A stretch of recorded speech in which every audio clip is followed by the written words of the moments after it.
Om Swastiastu. Assalamualaikum warahmatullahi wabarakatuh. Om Namo Buddhaya, salam sejahtera bagi kita semua. Shalom. Sebelumnya, perkenalkan nama saya Ana Agung Ayu Asningsi dengan 3 digit NIM terakhir 210. Mohon izin untuk menjadi moderator pada presentasi Biogenesis of MicroRNA kali ini. Berikut merupakan nama-nama anggota SGD A8 yang akan mempresentasikan presentasi Biogenesis of MicroRNA. Bisa di next? Untuk pembacaan latar belakang akan dilanjutkan oleh Desa Agung Diah Pramesti Dewi. Dipersilahkan. Baik, terima kasih atas waktunya. Perkenalkan, nama saya Desa Agung Diah Pramesti Dewi dengan 3 digit yang terakhir 195. Jadi di sini sekarang saya akan membacakan latar belakang. MicroRNA telah ditemukan pertama kali pada tahun 1993 oleh Lee dan rekannya melalui penelitian terhadap gen yang berperan dalam perkembangan larva Caenorhabditis elegans atau C. elegans. MicroRNA atau miRNA merupakan RNA endogen kecil yang mengatur ekspresi gen pasca transkripsi. Penelitian miRNA dalam alergi berkembang karena MicroRNA adalah pengatur penting ekspresi gen dan kandidat yang menjanjikan untuk pengembangan biomarker. miRNA dan inhibitor miRNA yang saat ini dalam pengembangan praklinis telah menunjukkan harapan sebagai agen terapi baru. miRNA diketahui banyak berada di introgen inang pra-mRNA dan berbagi elemen pengatur, transkrip primer, dan memiliki profil ekspresi yang serupa. Diperkirakan bahwa akun miRNA untuk 1-5% dari genom manusia dan mengatur setidaknya 30% dari gen pengkode protein. Sampai saat ini, 940 molekul miRNA yang berbeda telah diidentifikasi oleh dalam genom manusia. miRNA dapat memicu kanker karena miRNA menginhibisi mRNA sehingga tidak terjadinya ekspresi gen. Mungkin sekian dari saya, terima kasih. Bisa dilanjutkan oleh teman saya. Baik, terima kasih atas pemaparannya. Akan saya lanjutkan dengan rumusan masalah. Yang pertama, apakah yang dimaksud dengan mikroRNA? Yang kedua, apa saja terminologi mikroRNA? Yang ketiga, apa saja struktur mikroRNA? Dan yang terakhir, apa fungsi biogenesis dari mikroRNA? Adapun main konsep atau outline yang akan kita bahas pada presentasi kali ini, yang pertama ada mikroRNA dan peranannya, yang kedua ada biogenesis mikroRNA, dan yang terakhir ada kesimpulan. Untuk mikroRNA dan peranannya akan dilanjutkan oleh rekan saya. Baik, perkenalkan nama saya Kak Editya Permana dengan 3 digit NIM terakhir ialah 197.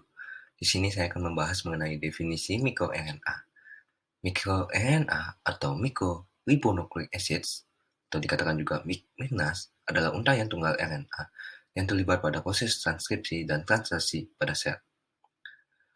Panjang rantai nukleotida pada mikroRNA sendiri sangatlah bervariasi menurut dari sumber-sumber yang kami baca.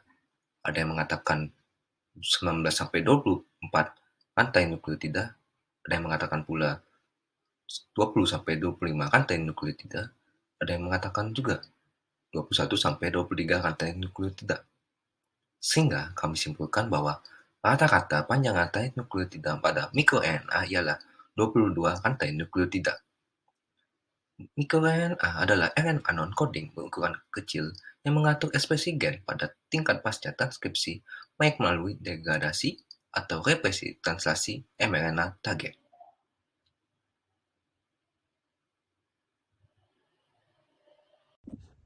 Perkenalkan, saya Pandis Rishael Farlandari dengan 3 digit NIM akhir 205. Saya akan menjelaskan tentang terminologi mikroRNA. Yang pertama, tata nama mikroRNA dapat diringkas menjadi miRNA atau MIR. Yang kedua, miRNA diawali dengan lin dan lead seperti lin 4 dan lead 7 yang biasa ditemukan pada Caenorhabditis elegans. Selanjutnya, miRNA ditandai dengan nomor sesuai urutan penemuannya dan awalan biasa disingkat dengan mir dan diawali dengan spesies seperti HSA MIR strip 21, artinya Homo sapien mikroRNA 21. Selanjutnya, akhiran bintang menunjukkan untai miRNA yang kurang banyak diekspresikan dari duplex miRNA yang didapat dari hasil eksperimen. Contoh pengaplikasikannya seperti MIR strip 56 yaitu produk utama dan MIR strip 56 bintang yang artinya untai yang berlawanan. Dilanjutkan oleh teman saya. Perkenalkan, nama saya Priti Caroline Bana dengan 3 digit NIM terakhir 200. Yang keenam, urutan kematangan yang berbeda dengan satu nukleotida. Seperti keluarga LED7 yang terdiri dari LED7A, LED7B, LED7C. Dan yang keenam, miRNA dapat dikelompokkan dalam unit yang ditranskripsi secara bersama sebagai transkrip primer, contohnya cluster mir 17-19. Sekian dari saya, akan dilanjutkan dengan teman saya. Perkenalkan, nama saya Putu Silvila Salim dengan NIM 202511204. Di sini saya akan menjelaskan mengenai peranan mikroRNA. MikroRNA dapat diartikan sebagai segolongan asam ribonukleat berkas tunggal yang berukuran kecil guna menghambat peran gen sasarannya pada tahap pasca transkripsi dari ekspresi gen. Pada mikroRNA terdapat suatu mekanisme disregulasi yang menjadi peran mikroRNA dalam karsinogenesis, yang dimana ini dapat berfungsi sebagai onkogen atau supresor gen. Onkogen ini dapat berfungsi apabila terjadi peningkatan ekspresi mikroRNA pada tumor. Hal ini dikarenakan mikroRNA dapat menyebabkan terjadinya penurunan ekspresi tumor supresor gen atau gen lain yang dapat terlibat dalam diferensiasi sel, di mana hal tersebut berkontribusi pada pembentukan tumor dengan menstimulasi invasi, proliferasi, dan angiogenesis. MikroRNA yang disekresikan dapat berkontribusi pada komunikasi sel-sel. Gap junction adalah saluran antar sel dalam membran plasma dari semua jaringan padat untuk mengkomunikasikan antara sel-sel yang berdekatan secara langsung, dan mereka memungkinkan transfer pasif molekul kecil. MikroRNA juga dianggap sebagai komponen epigenetik yang penting. Perkenalkan, nama saya Adinda Akbariski Putri Margianta dengan NIM akhir 196. Di sini saya akan menjelaskan struktur mikroRNA. Dalam kebanyakan kasus, mikroRNA berinteraksi dengan UTR3 aksen dari messenger RNA target untuk menurunkan regulasi ekspresi. Namun, interaksi mikroRNA dengan situs lain termasuk 5 aksen UTR, urutan pengkodean dan promoter gen juga telah dilaporkan. MikroRNA matang dihasilkan oleh pembelahan dua langkah dari mikroRNA primer yang terikat pada kompleks pembungkaman yang diinduksi oleh RNA efektor. MikroRNA bertindak sebagai pendamping pasangan basa dengan messenger RNA target untuk mengatur ekspresi mereka secara negatif. Selanjutnya ada regulasi mikroRNA. Pada jalur kanonik, biogenesis mikroRNA terdiri dari dua proses yang dimediasi oleh dua macam enzim RNase 3, yaitu DORSA dan DISER.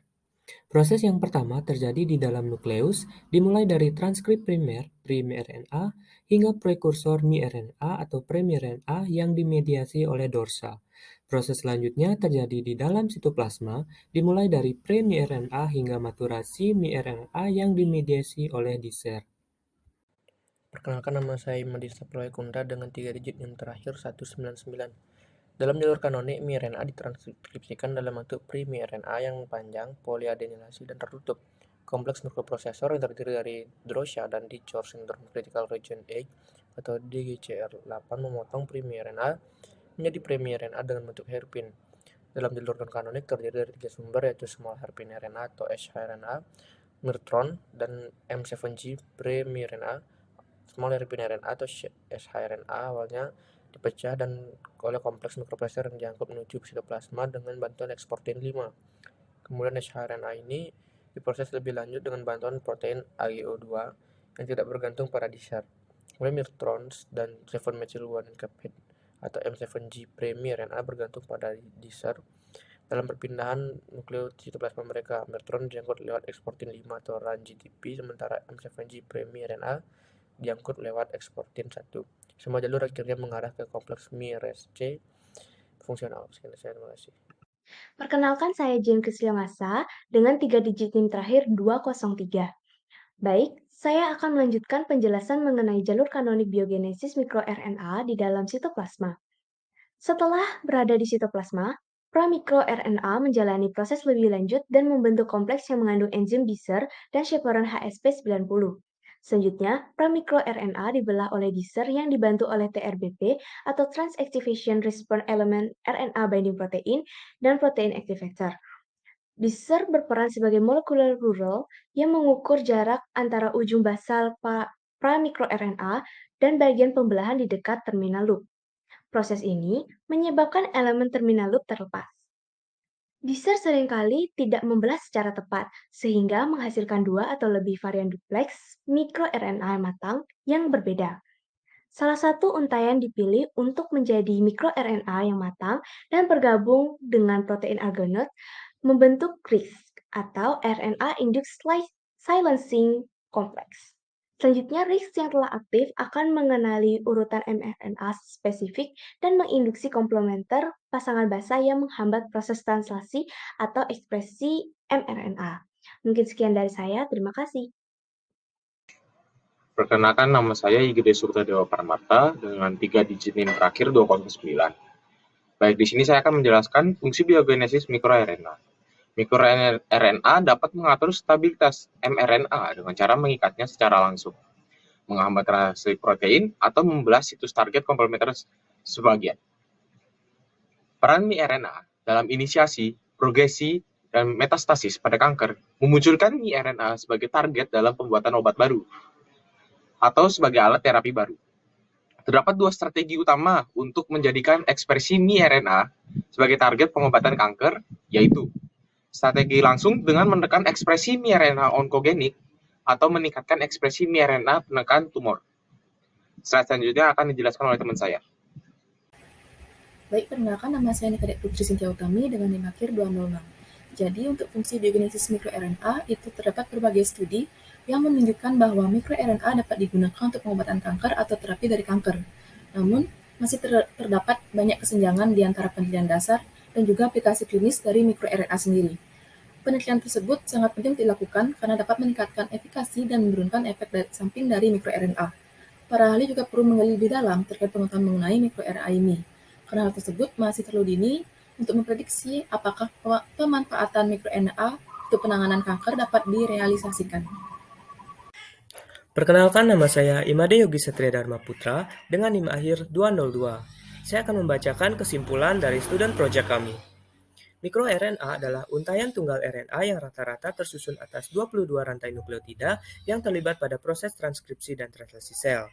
Merupakan RNA non-coding berukuran kecil yang mengatur ekspresi gen pada tingkat pasca transkripsi, baik melalui degradasi atau represi translasi mRNA target. MikroRNA dapat diringkas menjadi miRNA atau miR. miRNA diawali dengan lin dan lead seperti lin 4 dan lead 7 yang biasa ditemukan pada Carnohabditis elegans. Setelah itu, miRNA ditandai dengan nomor sesuai urutan penemuannya.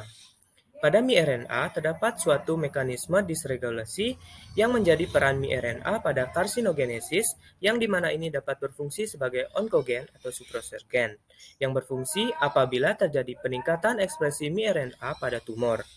Biogenesis miRNA diklasifikasikan dalam 2 jalur, yaitu jalur kanonik dan jalur non-kanonik.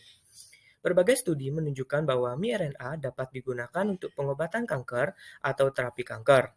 Namun masih terdapat kesenjangan antara penelitian dasar dan aplikasi klinis miRNA. Baik, terima kasih dan sekian presentasi dari SGD A8. Mohon maaf apabila ada kesalahan kata. Saya tutup dengan Om Santi Santi Santi Om. Assalamualaikum warahmatullahi wabarakatuh. Om Namo Buddhaya, salam sejahtera bagi kita semua. Shalom.